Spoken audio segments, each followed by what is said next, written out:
আপনাদের কাছে আমার শুধু একটাই দাবি, 7-8 দিন হয়ে গেল দিনের আলোয় প্রকাশ্যে রাজধানী ঢাকায় জুম্মা নামাজের পরে আততায়ী প্রকাশ্যে গুলি করে যদি পার পেয়ে যায়, এর থেকে লজ্জার আর কিছু নেই।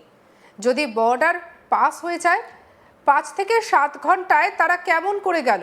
এই প্রশ্ন জাতির কাছে রেখে গেলাম। বাংলাদেশের মানুষদের কাছে ভাইয়ের মৃত্যুর বিচার চাইলেন ওসমান হাদির দাদা। 2024 সালের জুলাই মাসে হাসিনা সরকারের পতনের জন্য নেপথ্যে অন্যতম কারিগর ছিলেন ওসমান হাদি।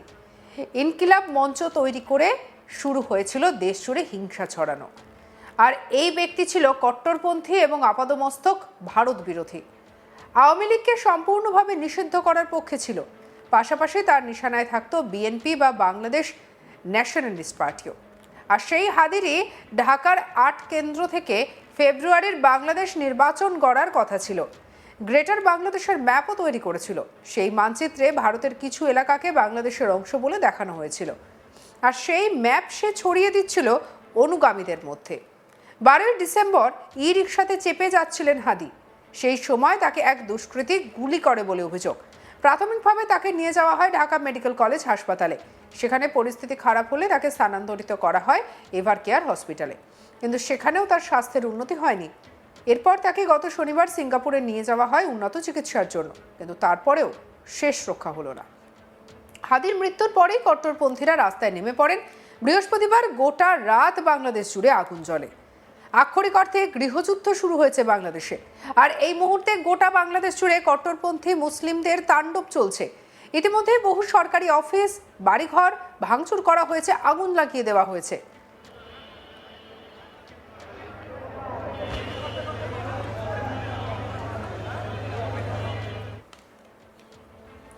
ওসমান হাদির শেষ যাত্রা ঘিরে বিপুল জমায়েতের মধ্যেই একদল জনতা সংসদ ভবন চত্বরে ঢুকে পড়ার চেষ্টা করে। তাদের আটকে দেয় সেনা। আর এদিকে হাদির শেষকৃত্যে যোগ দিয়ে অনেকেই শাহবাগ চত্বরে জমায়েতের জন্য ডাক দেয়। আর এই জানাজে যোগ দিয়ে হাদির দাদা আবু বকর সিদ্দিকী ভাইয়ের মৃত্যুর বিচার চেয়ে তিনি বলেন, আপনাদের কাছে আমার শুধু একটাই দাবি, 7 থেকে 8 দিন হয়ে গেল দিনের আলোয় প্রকাশ্যে রাজধানী ঢাকায় জুম্মার নামাজের পরে আততায়ীরা প্রকাশ্যে গুলি করে যদি পার পেয়ে যায়, এর থেকে লজ্জার আর কিছু নেই। যদি বর্ডার পাস হয়ে যায় 5-7 ঘন্টায়, তারা কেমন করে গেল? এই প্রশ্ন জাতির কাছে রেখে গেলাম। আমার কোনো চাওয়া পাওয়া নেই। আমার ভাই ওসমান হাদি শহীদ হয়েছে। 7-8 দিন হয়ে গেল, এখনো পর্যন্ত আমরা কিছুই করতে পারলাম না। কি বলেছেন শুনবো। আমার মা প্রায় পাগল হয়ে যাচ্ছে, জ্ঞান হারিয়ে ফেলছে। আমার ভাই বোন তারা পাগল হয়ে যাচ্ছে। আমার 6 ভাই বোনের মধ্যে সবচেয়ে ছোট ছিল শরীফ ওসমান হাদি। আজকের আমার কাঁধে বহন করতে হচ্ছে। আজকের আপনাদের কাছে আমার কোনো দাবি নেই, শুধু একটি দাবি। 7 থেকে 8 দিন হয়ে গেল দিবালোকে প্রকাশ্যে রাজধানী ঢাকায় জুমার নামাজের পরে খুনি প্রকাশ্যে গুলি করে যদি পার পেয়ে যায়, এর চেয়ে লজ্জার আমাদের আর কিছু নাই। যদি বর্ডার পাস হয়ে যায় 5 থেকে 7 ঘন্টা সময়, তারা কেমন করে গেল? এই প্রশ্ন জাতির কাছে রেখে গেলাম। আমার কোনো চাওয়া পাওয়া নাই। আমার ভাই ওসমান হাদি শহীদ হয়েছে, ওর শহীদি তামান্না ছিল। আপনারা ওর বক্তব্য শুনেছেন, আপনারা শহীদ ওসমান হাদির টক শো শুনেছেন। ও সব সময় শহীদি তামান্না করত। হয়তো আল্লাহ তাআলা ওর শহীদি সেই মত নসিব করে দিয়েছেন। কিন্তু আপনাদের কাছে আমি এই ঋণ কোনদিন আমি ছাড়ব না। আমার ভাই শরীফ ওসমান হাদির বিচার যেন প্রকাশ্যে এই বাংলার জমিনে আমরা দেখতে পারি। ভাইরা আমার, 7-8 দিন হলো, এখনো পর্যন্ত আমরা কিছুই করতে পারলাম না। বাংলাদেশের জাতীয় গণতান্ত্রিক পার্টির সহসভাপতি রাশেদ প্রধান প্রতিবাদ মঞ্চে দাঁড়িয়ে ভারতকে হুঁশিয়ারি দিয়ে বলেন, হাদির ওপরে যারা হামলা করেছে হিন্দুস্তান তাদেরকে আশ্রয় দিয়েছে, তাদের ফেরত দিতে হবে। এরপরে হিন্দুস্তানি এলাকায় অফিসিয়ালি বিবৃতি দিয়ে বলেন যে ভারতীয় দূতাবাসে যদি চরমপন্থী এসেছিল, ভারত সরকার আমাদের চরমপন্থী বলতে চায়। আমি ভারত সরকারকে বিনয়ের সঙ্গে বলতে চাই, বাংলাদেশের পক্ষে আমরা সবাই চরমপন্থী। ভারতীয় আধিপত্যবাদের বিরুদ্ধে আমরা সবাই চরমপন্থী। শহীদ হব, কিন্তু ভারতীয় আধিপত্যবাদের সামনে মাথা নত করব না। কি বলছেন শুনবো। আমার ভাই হাদি বলেছিল শহীদ হব, কিন্তু ভারতীয় আধিপত্যবাদের সামনে মাথা নত করব না। আমার ভাই হাদি কথা রেখেছে। আমার ভাই হাদি তার জীবন দিয়েছে।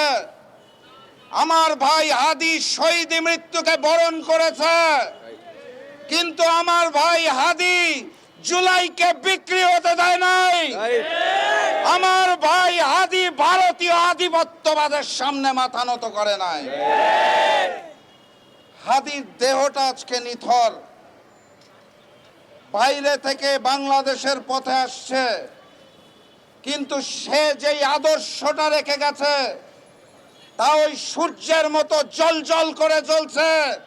সেই আদর্শকে ধারণ করে আমাদের দায়িত্ব মাথা উঁচু করে পথ চলা, তাহলেই আদির আত্মা শান্তি পাবে।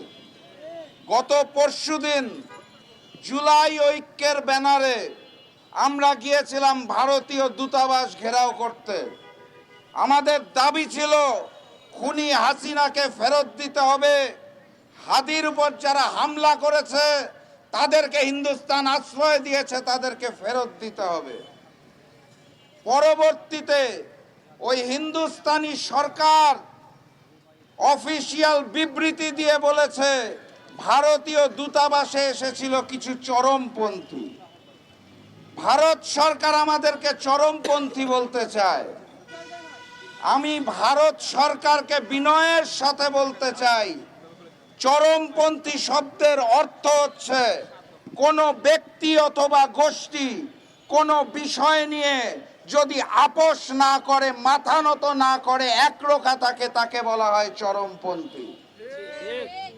বাংলাদেশের পক্ষে, বাংলাদেশের স্বাধীনতা সার্বভৌমত্বের পক্ষে আমরা সবাই চরমপন্থী। ভারতীয় আধিপত্যবাদ এবং ভারতীয় আগ্রাসনের বিরুদ্ধে আমরা সবাই চরমপন্থী। আপনাদের ওই চরমপন্থীকে আমরা গালি হিসাবে নেই না, আমরা সম্মানের সাথে নেই।